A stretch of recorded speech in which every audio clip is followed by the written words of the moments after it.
Matematikoje teisingumas matuojamas matematiniais įrodymais. Ir prieš 30 metų vienas žmogus išsprendė problemą, kuri jį padarė nemirtingu. Tas žmogus yra Andrew Wiles, o problema buvo vadinama paskutinėje arba didžiąja Fermat teorema. Ir ši trumpa fizikos paskaita yra būtent apie tai, kaip jis ją išsprendė. Paskutinės Fermat teoremos įrodymas iš tikrųjų yra labai ambicingas tikslas. Ir kelis šimtus metų didieji protai tokie kaip Gaussas, Euleris bandė atsakyti į šį klausimą, bet neturėjo jokio supratimo, nuo ko reikia visgi pradėti. Ar kada nors praleidote daugiau negu vieną dieną spręsdami matematinį uždavinį? O mėnesį? Ištisus metus? Šis vyrukas Andrew Wiles pranoko visus. Jis gimė 1953 metais, bet jo gyvenimo kelias buvo jau apspręstas žymiai anksčiau. Viskas prasidėjo 17 amžiuje, kuomet matematikas ir genijus Fermat sklaidė savo senovinius tekstus Aritmetika knygos kopijoje. Knyga turėjo šimtmečio senumo matematiką, bet Fermat paraštėse rašė naujas, nuostabias lygtis. Jis parašė: aš suradau tikrai nuostabų įrodymą, bet paraštės yra pernelik siauros jam užrašyti. Euleris po to paprašė savo draugo paieškoti Fermat namuose tos knygos. Tačiau iki pat jo mirties niekas iš tikrųjų neatrado knygos, o pats Fermat nepaliko įrodymo nei vienai iš savo naujų teoremų. Skaitytojams jis paliko tarsi savotišką namų darbą. Imkit, čia knyga, uždaviniai su sprendiniais, bet nurodymų, kaip juos spręsti, ten nėra. Tad žmonės kūrė savo įrodymus.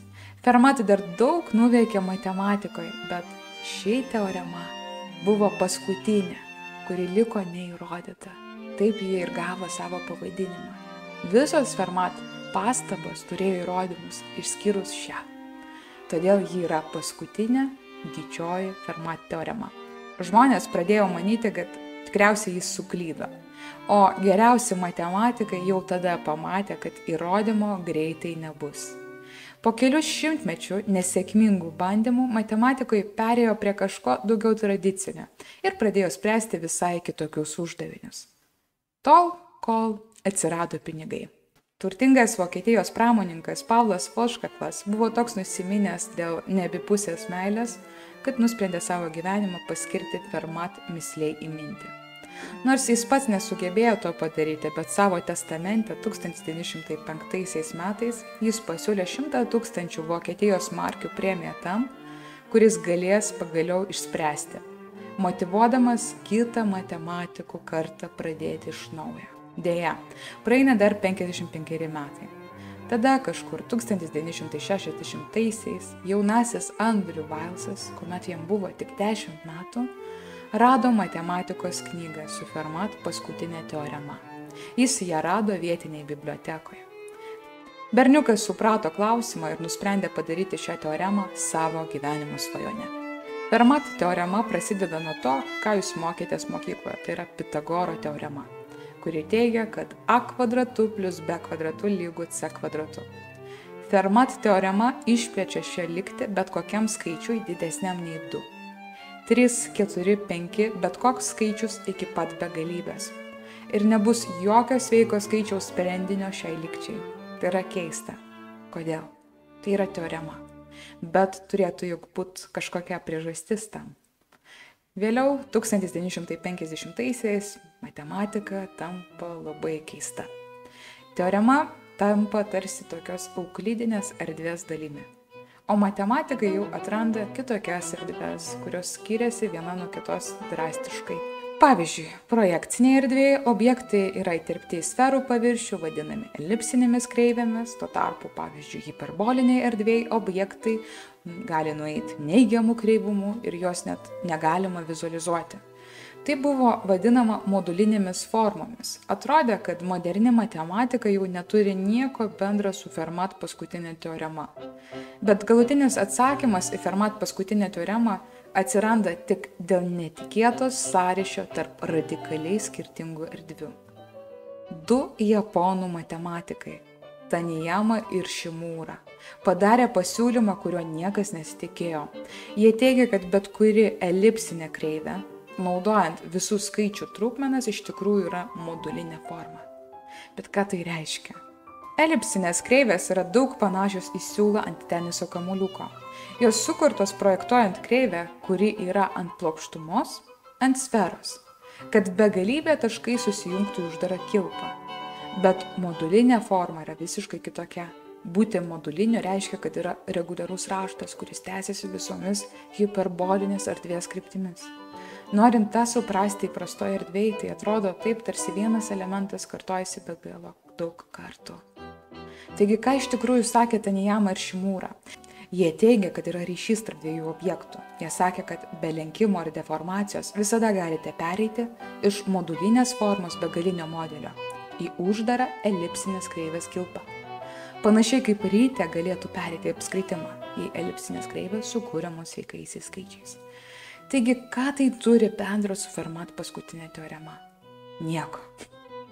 Iki tol, kol praėjo laikas ir pasirodo Frėjus prieina prie Taniyamos Šimūros ir pakeičia viską. Jis apsvarsto tai, kas neįsivaizduoja. Ką, jeigu Fermat klysta? Jei galėtumėt rasti visų skaičių, kurie atitinka lygtį laipsnių didesnių nei 2. Kas jei toks sprendinys egzistuoja, tai reikštų, kad Frėjus sukūrė elipsinę kreivę, kuri pasirodo yra nemodulinė. Bet Taniyama ir Šimūra teigia, kad kiekviena elipsinė kreivė sukurta visais sveikais skaičiais turi būti modulinė. Taigi tai reiškia, kad yra ryšys tarp jų. Jei Fermat paskutinė teorema yra klaidinga, tai taip pat klaidinga yra Taniyamos ir Šimūros hipotezė. Bet jei Taniyama ir Šimūra yra teisūs, tai galiausiai įrodys Fermat paskutinę teoremą. Ir žinoma, Andrew Weil susidomėjo to. Pagaliau jis rado kelią, kaip tai įrodyti. Jis pavertė 300 metų senumo problemą į 30 metų problemą. Weils pradėjo dirbti su Taniyamos ir Šimūros teorija, kad įrodytų Fermat paskutinę teoremą. Jis dirbo paslapčia net 7 metus, nežinodamas, ar jam pavyks ar ne. Kai jis nedėstė, jis pasislėpė savo biure, bandė įrodyti, kad kiekviena eliptinė lygtis gali būti susieta su modulinė forma. Ir savo darbą jis laikė didelėje paslaptyje, bijodamas varžovų, kurie žinodami jau, kad yra kelias, padarys tą žymiai greičiau. Tai yra stulbinantis įsipareigojimo lygis. Jeigu papasakočiau jums keliais sakiniais, tai nebūtų trūkę net 7 metų. Iš esmės, tai buvo skaičiavimo argumentas. Jis sugebėjo išsiaiškinti, kaip paversti elipsinės kreivės į modulinės formas ir atvirkščiai. Jis nežinojo, kad po tokio proceso jų skaičius bus toks pat. Jis turėjo tą suskaičiuoti. Ta sunku padaryti. Jų yra begalybė. Ir būtent tą jis išsiaiškino. Jis rado būdą, kaip suskaičiuoti begalybės rinkinius. Ir jis pasiekė savo tikslą. Atėjo laikas pasauliui pranešti apie tai. Pasirinko jis ne bet kokią vietą, o Kembridže vykusią Newton instituto konferenciją matematikos, į kurią suvažiavo viso pasaulio matematikai. Kambaryje tvyravo jaudulys, jis pradėjo nuo savo eliptinių kreivių. Tarsi nieko tokio, jisai neminėjo paties tikslo, ką jisai čia pasakoja. Bet tada į pačią pabaigą jis prisiminė, kad buvo tipiška tylos akimirka, kol skaičiavau įrodymą, o tada tiesiog užrašiau Fermat paskutinės teoremos teiginį ir pasakiau, manau, kad ties čia sustosiu. Tada buvo ilga tyla ir ilgi aplodismentai. Kaip jis sako savo įraše. The most important moment of my working life.